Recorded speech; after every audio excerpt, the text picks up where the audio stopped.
Esto se hizo la amenaza y creo que la amenaza se llevó a cabo. No hay nada que detenga a Starmer de ejecutar esa amenaza. Y tenía que ver con la venta de su club de fútbol. Y las ganancias de esa venta fueron, por supuesto, congeladas en Gran Bretaña. Así que creo que el dinero ha sido transferido. Esto fue su demostración a la UE. Ven, podemos hacerlo. Podemos tomar activos rusos y enviarlos a Kiev. Eso fue demostrativo. Estoy bastante seguro de que ha ocurrido. El punto es que ha habido un largo historial de desafío constante al derecho internacional y el pisoteo no solo el pisoteo de los derechos humanos, sino una completa y absoluta falta de respeto por los derechos de propiedad en naciones que se autoproclaman los grandes defensores de la propiedad privada, tal como Gran Bretaña siempre lo ha hecho a lo largo de su historia. Y llevémoslo de vuelta al punto donde, según mi percepción, todo esto realmente comienza. Bueno, como historiador que soy, sé perfectamente que uno siempre puede estirar la cuerda y retroceder mucho más en el tiempo, pero enfoquémonos en el caso más reciente, que sentó un precedente crucial para absolutamente todo lo que ha sucedido. Y de hecho, ese fue un caso que tuvo lugar en los Estados Unidos. Ese fue el cáliz envenenado que Obama le dio a Donald Trump en diciembre de 2016, después de las elecciones, cuando incautaron ilegalmente propiedades consulares y de la Embajada de la Federación Rusa en los Estados Unidos. Ellos se movieron con muchísima rapidez. Incluso les prohibieron la entrada al personal ruso, a lo que era su propiedad, su residencia, sus casas de verano, sus dachas en Long Island. Y otras propiedades de mayor importancia, las que eran consulares, fueron incautadas. Y veámoslo de dos maneras. Yo digo que por cada sádico siempre hay un masoquista. Los Estados Unidos fueron los sádicos y los rusos los masoquistas. Ellos no reaccionaron. El señor Putin no hizo absolutamente nada. Y ese es el inicio de un camino que nos conduce a través de su acto de poner la otra mejilla a lo largo del desarrollo de la operación militar especial. Y a mí me gusta considerar el otro lado de la ecuación. ¿Qué sucede si no pones la otra mejilla y en realidad te plantas y detienes al violador, al agresor, impidiéndole avanzar en su camino? Tuvimos un ejemplo de eso el 19 de diciembre, cuando el señor Bart de Wever se puso de pie y pronunció la palabra NET, dirigiéndose a la presidenta de la Comisión Europea, Ursula von der Leyen, y al canciller de Alemania, el señor Merz, quienes son, por definición, personas con mucho más poder que el pequeño primer ministro de la pequeña Bélgica. Bueno, él detuvo todo el asunto por completo. Así que todos tenemos la obligación de prestar mucha atención cuando ocurren violaciones, para ver las implicaciones para todos, incluyéndonos a nosotros mismos, si los derechos humanos son pisoteados o si los derechos de propiedad son pisoteados.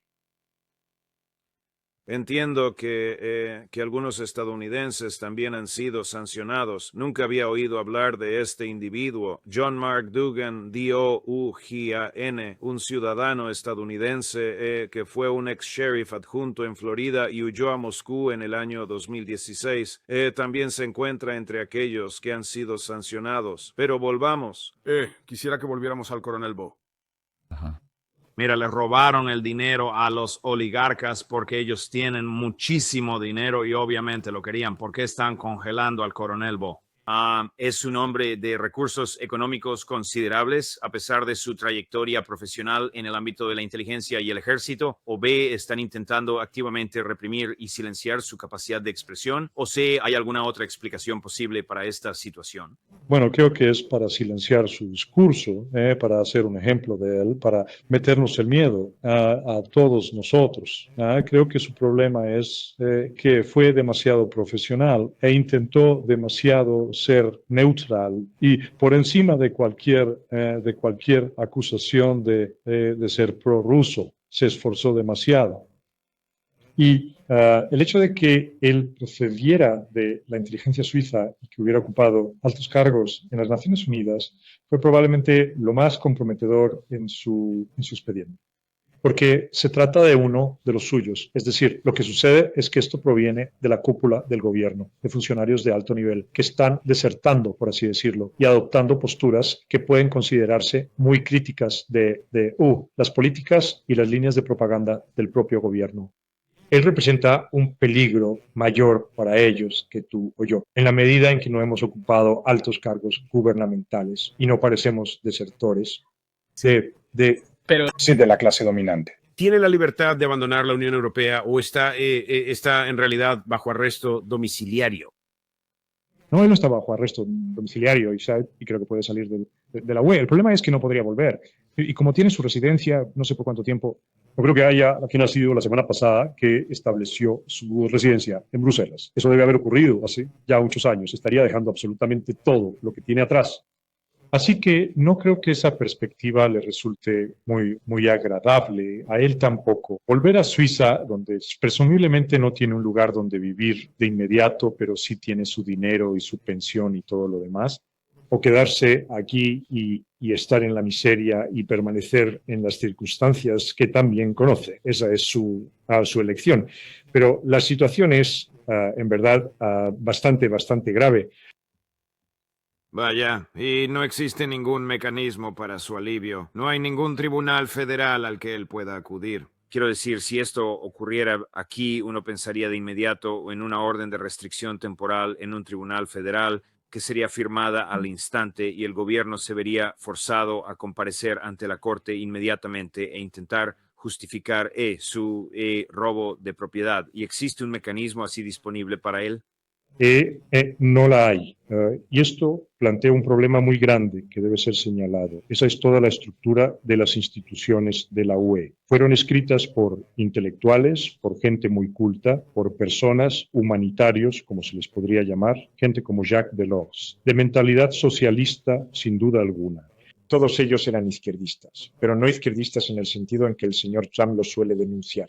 No, eran simplemente personas bien educadas y gente con mucha experiencia en el mundo. Eran, si quieres ser muy negativo, podrías decir que eran socialistas de caviar, que ellos crearon las instituciones que conocemos ahora como la UE. Esto particularmente desde el 8. Desde 1992.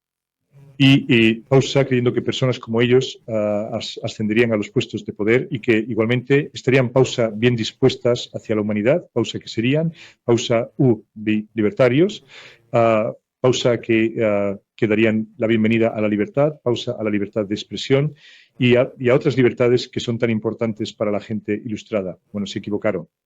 El nivel de la gente que ha tomado estas posiciones de poder en las instituciones de Estados Unidos y la Unión Europea es muy bajo y su respeto por la libertad es cero. No reconocerían la democracia ni aunque tropezara con ella. Esto es, y porque eran tan optimistas en cuanto a la naturaleza humana, los fundadores de las instituciones de la Unión Europea no tomaron en consideración los principios que los fundadores de la Constitución de los Estados Unidos sí tuvieron en cuenta. Vivieron en el siglo XVIII, la era de las luces. Fue un periodo en el que los hombres, aquellos que conocían bien la política y el gobierno, entendieron que el ser humano en su esencia no es bueno y que el ser humano que los hombres pueden ser bastante malvados y, sí, muy egoístas. El propósito fundamental de toda Constitución es precisamente ofrecer una salvaguarda efectiva contra cualquier abuso de poder mediante un sistema de controles y contrapesos. Sin embargo, en las instituciones de la Unión Europea no existen tales controles ni contrapesos, absolutamente ninguno. Y ese, precisamente, es el verdadero problema. El propósito principal en Estados Unidos de un poder judicial independiente es ser antidemocrático. Para preservar los derechos del individuo de la tiranía de la mayoría ejercida a través de las ramas populares, ya sea el presidente o el Congreso, y teóricamente no siempre funciona. He sido un crítico muy severo de cómo la Constitución ha sido debilitada. Teóricamente debería funcionar. Uno debería poder acudir a un tribunal federal y conseguir que esto se prohíba. De acuerdo, una pregunta más sobre este tema, y luego tengo que preguntarle, es sobre el primer ministro belga. Algunos de tus colegas aquí en este programa han sugerido que los ciudadanos estadounidenses deberían ser más cautelosos. Me refiero a los estadounidenses que alzan la voz como tú y yo, y Scott Reeder, Larry Johnson, Douglas McGregor, John Mearsheimer, Jeff Sachs. Como personas como nosotros que se pronuncian en este programa, deberían dudar en viajar a Europa. ¿Compartes esa reticencia? ¿También emites esa advertencia? Usted es un estadounidense que vive en Bélgica y es conocido internacionalmente por expresar sus opiniones, complazcan o no a las autoridades. Bueno, mis expresiones más recientes deben haber complacido al señor al primer ministro de Bélgica, ya que lo he llamado un héroe, pero en general. Sí, pero él es digno de toda alabanza. Ya hablaremos de él en un momento. Correcto.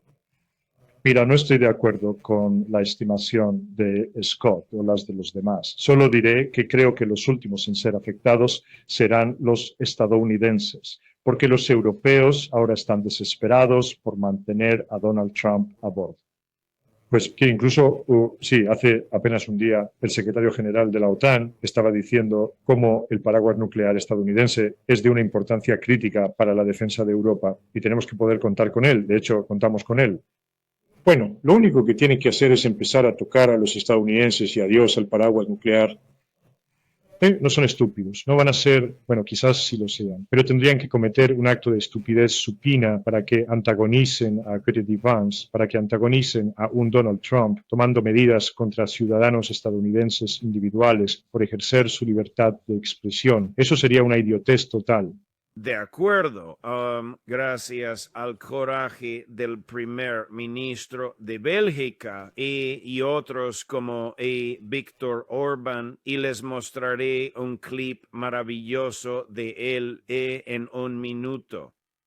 Los viles intentos de von der Leyen, Merz, Starmer y Macron de apoderarse de los activos rusos fueron frustrados. Es una frase excelente de Viktor Orbán. Esto te va a encantar, doctor. Quiero que lo veas y luego te haré algunas preguntas más. Chris, pon el número 6.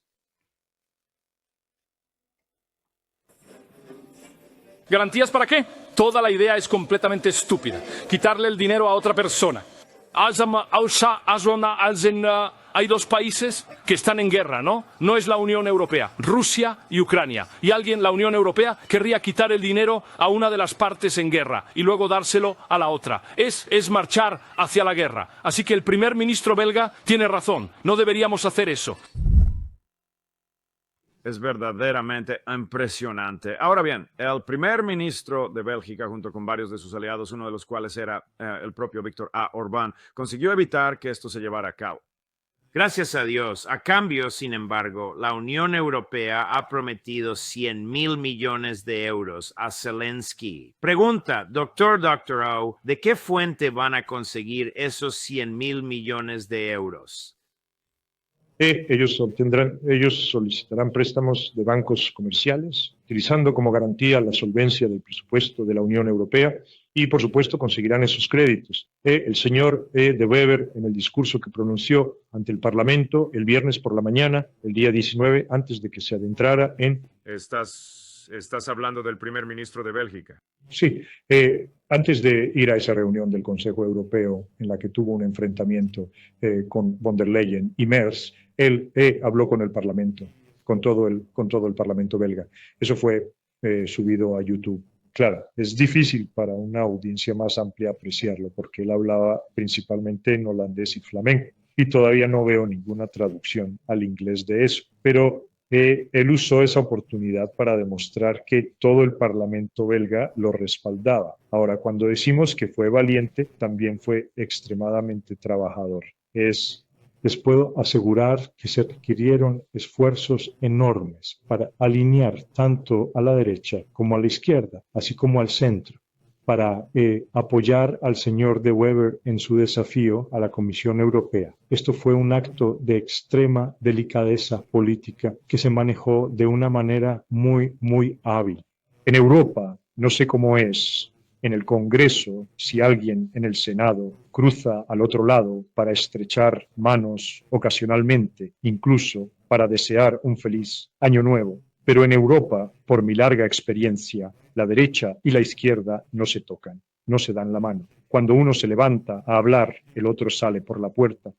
Para que el señor De Wever hubiera logrado superar esta marcada resistencia entre los diferentes partidos políticos o para poder llegar a un acuerdo sobre cuestiones tan fundamentales de la libertad de los seres humanos, constituyó un acto de gran magnitud que demandó una enorme cantidad de esfuerzo y dedicación. Así que no fue solo su valentía, sino el arduo trabajo que había allanado el camino para que esto sucediera. Y aparte de Orbán, el verdadero peso que jugó a su favor fue Meloni. Ella es, después de todo, Italia representa la tercera economía más grande de toda Europa, y ella lo respaldó completamente, de principio a fin. Me alegro. Cuando ella lo respaldó a él, Macron la respaldó a ella. Así que eso fue todo. Oh, ¿es que Macron finalmente cambió de opinión sobre el asunto al final?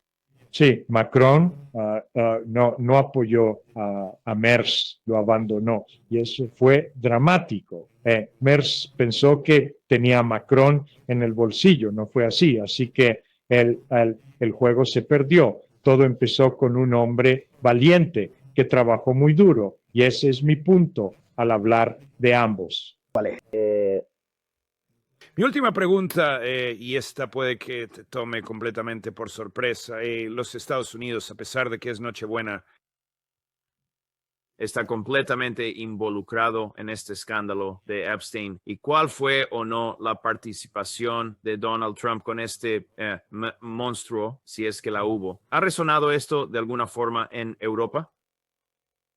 Oh, sí, por supuesto. Mira, Trump no es el favorito del día en Europa y, por supuesto, buscan cualquier cosa que esté en la corriente principal. Los periódicos de referencia recogerán cualquier cosa, cualquier trapo sucio de Trump para demostrar que es un presidente indigno y así sucesivamente. En Rusia, esto es, por supuesto, una gran fuente de diversión. Les puedo decir que el US, el programa de Vladimir Solovyov de anoche, sus 2 horas y media completas estuvieron dedicadas a Estados Unidos. Y sí, por supuesto, lo que está pasando en Venezuela y los barcos dorados y la cúpula dorada y todas las otras tonterías. Bueno, estás hablando de robar. Así es. Bueno, voy a poner esto, te lo voy a poner en un minuto. Mira esto, Chris, pon el número 9. ¿Qué vamos a hacer con el petróleo que tenemos? ¿Hacer con qué? El petróleo que ha sido incautado. Estados Unidos incautó 1.9 millones de barriles de petróleo el 10 de diciembre. Nos lo quedaremos. ¿Dónde nos lo quedamos? ¿Dónde va? ¿Lo vamos a vender o lo ponemos en un punto estratégico? O quizás lo guardemos. Quizás lo vendamos, quizás lo guardemos. Quizás lo utilicemos para las reservas estratégicas. Nosotros lo estamos conservando. También estamos conservando los barcos. Lo mismo, quizás incluso peor, porque esto es un acto de guerra. Y en el caso del último barco, según Pepe Escobar, nuestro amigo en común, el petróleo fue comprado y pagado por China. Creo que la gente de Trump está jugando con fuego. Están jugando con fuego. Y no solo de una manera. Mira, hay muchísimas cosas que están pasando de las que no se habla, porque si se hablara de ellas en la prensa tendríamos una guerra ahora mismo. Pero pienso ahora en lo que los rusos están haciendo para apoyar a Venezuela y para apoyar a Irán. Y estuve leyendo los últimos varios días que Irán ha derribado 2 F-35. ¿Cómo pudieron hacer eso? Bueno, también escuché hace un día que el S-500 detecta los F-35.